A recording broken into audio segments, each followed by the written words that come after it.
Merry meet guys, welcome back to Witches of the Moon. I am your Wednesday host, Houston, and this week, week 18, we are talking about meditation.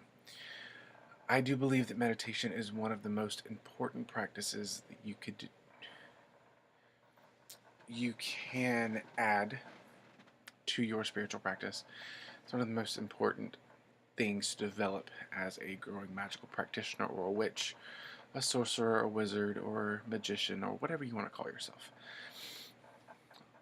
But all titles aside, I do believe that meditation is an extremely important tool to help one gain control of one's mind. And when you have control of your mind, you're able to work greater magic. You're able to hear your inner voice. You're able to commune with the divine. You are able to do so many things when you have control over your mind. And this is not something that you can master. Um, I mean, you can master it. I apologize for that. You can master meditation. It takes a while, and there are a lot of people, including myself, that when starting out meditating, you get discouraged because meditation, for some rules of meditation, there's tons of different types. I'll get into that in a little bit later. But for some, meditation is clearing the mind of all distractions and focusing on one thing, or just clearing the mind, blank slate, and keeping that clear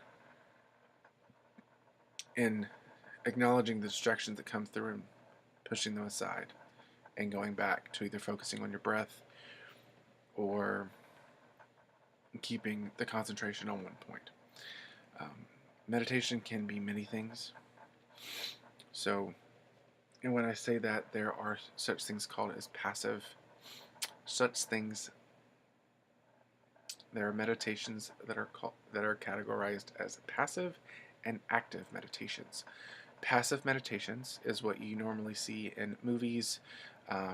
It's really what's standard in the meditation practice, by yoga and things like that, where you're sitting down, Indian style, and you have your hands in a lotus position, and you have them on your knees, um, and you kind of close your eyes, back straight, breathe through the nose, out through the mouth, focus on your breath for a while, and try to clear your mind.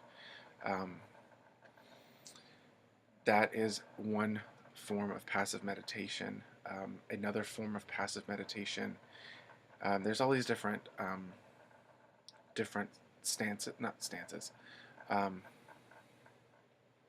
different positions, I guess you could say, that you can use if you are not comfortable or you cannot sit Indian style.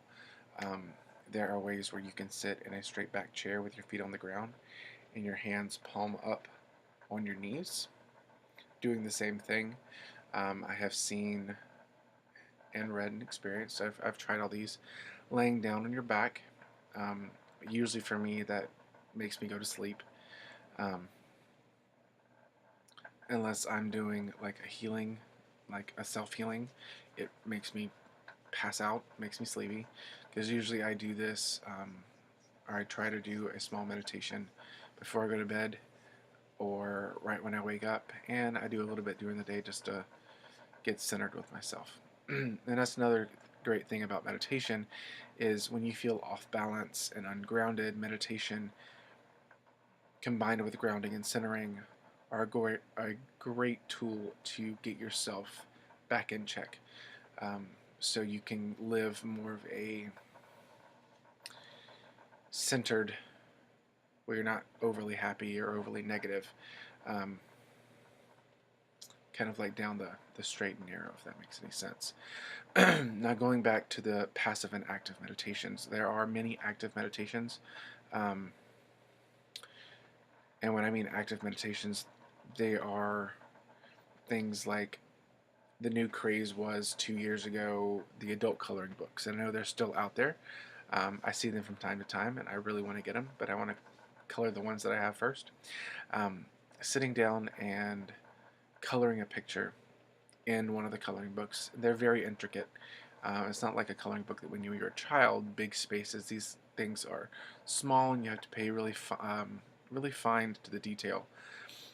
So paying attention, using color to bring out what you want, they can be almost kind of like a manifestation, a tool for manifestation if that's what you want to use. But it can also be a tool for meditation. It kind of zones you out where everything around you is, blurred out, and you're focusing on the colors you have beside you in the mandala or the picture in front of you, and you're coloring until you're finished. And it seems like, and it can be hours have passed, um, where you get kind of zoned out into the world. Now, for me, I don't know if this is considered active or passive, um, but there are times when I'm reading a book and I will zone out. And that is a form of meditation. Same thing if you're watching TV and you zone out while watching TV because you're tired. You're not falling asleep, you're just, the noise is the background, and you're not really paying attention, but you zone out and you wake up and you kind of like get into it, like get out of that zoning, and you're like, what the hell happened? But that's a form of meditation, even though you may not know you're doing it, or you may do it on purpose. I know people who do that on purpose. I zone out at work all the time. But that's just because I work with one of the employees that I work with, and I only work with two. One of them I dislike a lot, just because he is a conspiracy theorist, and he is all about bug out and prepper stuff. So when he goes into that, or talking about the reigning president, and all the stuff that's going on with that, I zone out. I'm not gonna lie, I zone out and ignore the hell out of him. I pretend that I'm doing something online that's really important, or I just focus in this space and hope that he gets the picture that I don't care. I know it's off topic. But another form of meditation is reading, where you are reading and focusing really intently on the story, where for me I can see the story play out in my mind. And I think that's a form of meditation, if not guided meditation, where you're following along with the story. There are more active meditations such as drumming, um, dancing, walking, doing a walking meditation. I love doing, I don't really do them much in my neighborhood. I usually go to a park. Excuse me. I usually go to a park that's near the water, and I do a walking meditation to hear the waves and feel the wind and just be out in nature. And it's really nice. And it kind of calms my mind and centers me back with the earth. Sometimes I'll go barefooted depending on where I'm at. Other times not so much. So meditation can be something as simple as reading a book and zoning out. I know Noah Tempestari is doing, and for those of you who don't know what that is, he's another awesome YouTuber, a pagan YouTuber. He's doing 30 Days of Magic, which I actually have to catch up on. Unfortunately, I've only watched this first video, part of it, and it was all about meditation. And I thought that was a perfect, since we're talking about it today, but that was Monday.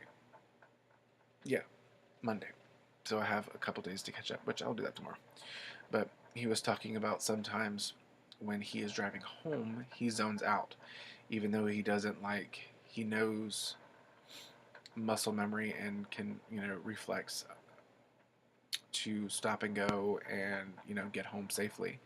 But there are times, like I've done it, where I'm driving home from work or I'm driving to work, and there are points that I don't remember how I got there.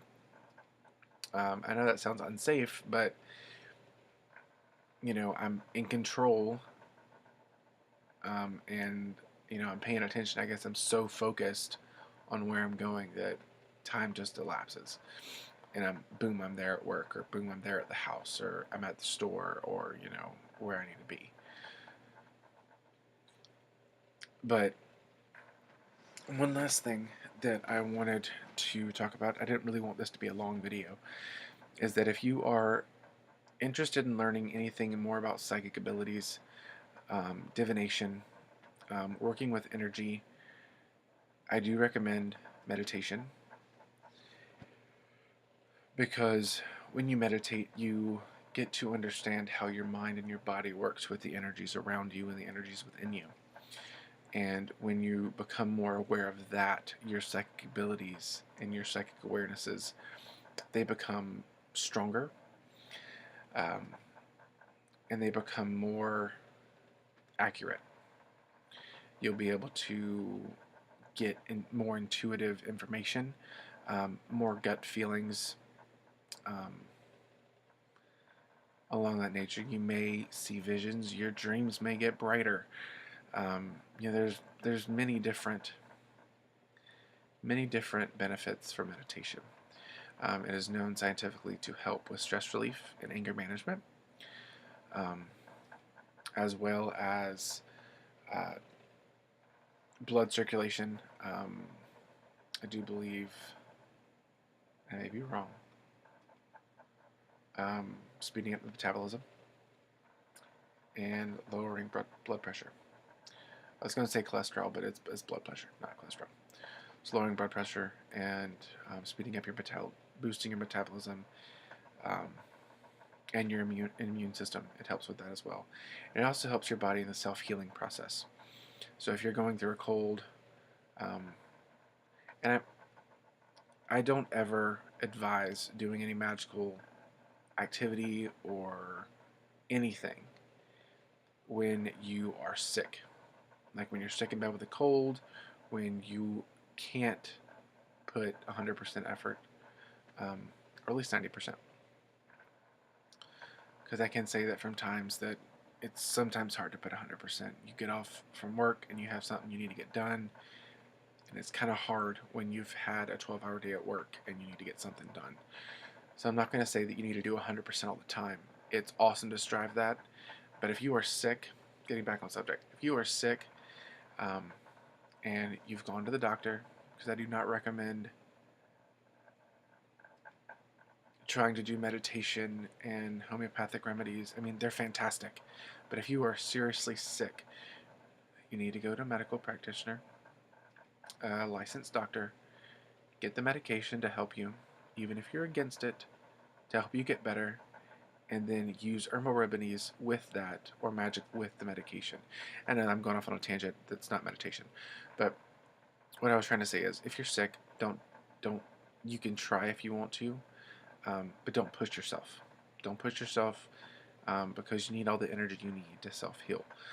But one thing that I like to do, and I know I'm going to counter what I just said, but when I am sick and when I don't feel well, which at the moment my sinuses are crazy, but when I don't feel well, I like to take a little bit of time and just ground and center, and then visualize, while focusing on my breath, visualize myself covered in a healing light. It can be any color. For me, it's green, or it could be red if I need more energy, or orange or yellow. It could be blue to calm. I know that when I get angry,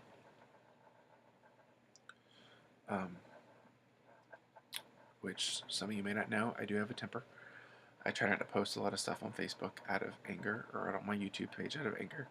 I do have a temper that I'm working on, but meditation does help, at least calm me down. So, and when I meditate for a certain purpose, like if I'm meditating to calm myself, I'm not meditating to quiet my mind. I'm meditating to bring in the energy of a particular color or a particular stone. Like today, something happened that got me really flustered, and it was really hard for me to calm down from it. And the stone I had on me was fluorite, which I need to cleanse. The stone I had on me was fluorite, so I closed my eyes, took a couple deep breaths, focused on my breathing for a while. I was at work.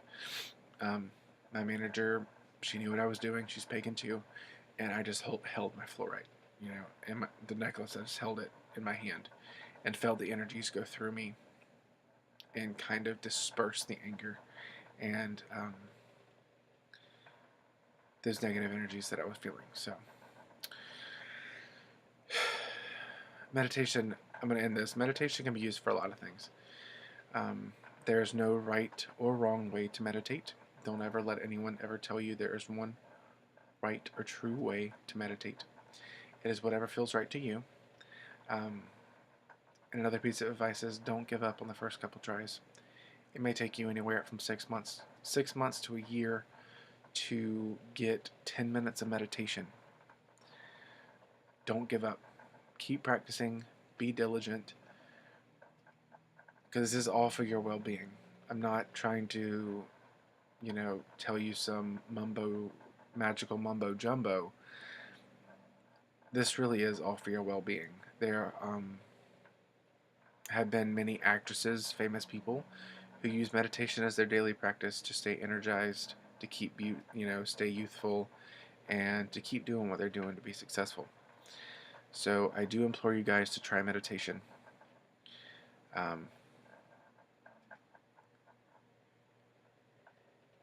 And see where it takes you. I'd love to hear from you guys. So if you would leave me a comment, if you would be so kindly, as to how your journey with meditation is so far, I would love to hear it. So yeah, there's a lot of other types of meditation that I'm going to leave out. I hope that other people this week will discuss them. And until next week, many blessings, guys.